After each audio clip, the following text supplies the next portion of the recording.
Donc pour la Société alpine de protection de la nature, l'objectif est d'arriver déjà au préfet. Ça n'a pas été une mince affaire d'avoir le rendez-vous avec le préfet des Hautes-Alpes. Donc il y a toujours le problème de concertation qui est très difficile à mettre en place. Ce que nous attendons, c'est clair et net, c'est l'arrêt immédiat des travaux en entendant les jugements du Conseil d'État. Donc on va avoir le préfet pour ça. On ne va pas pour étayer nos arguments, il les connaît par cœur, on connaît les siens. Donc nous allons pour pouvoir faire en sorte que ce soir on sorte de la préfecture et que les travaux soient arrêtés. Donc c'est nickel ça.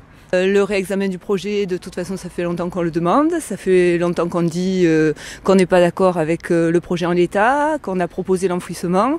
Donc je pense que ça va de soi. Là, l'urgence, c'est d'arrêter les travaux avec les massacres qui sont faits pour laisser à la justice le temps de faire son travail, étant donné qu'en plus, les gens sont de plus en plus mécontents, de plus en plus en colère, et que puisqu'il y a une justice, autant qu'on attende son verdict. Et de ce rendez-vous qu'on a demandé donc depuis plusieurs semaines avec le collectif No THT, on attend que le préfet demande l'arrêt des travaux, tout simplement, jusqu'au jugement final de tous les recours et un réexamen du dossier. Qu'il appuie notre demande auprès du ministère et pour arrêter les chantiers tant que la justice ne s'est pas prononcée. De façon à ce qu'il ne continue pas à avoir un carnage comme on a actuellement dans les forêts, alors que peut-être on va gagner et qu'à ce moment-là, ce sera pour rien.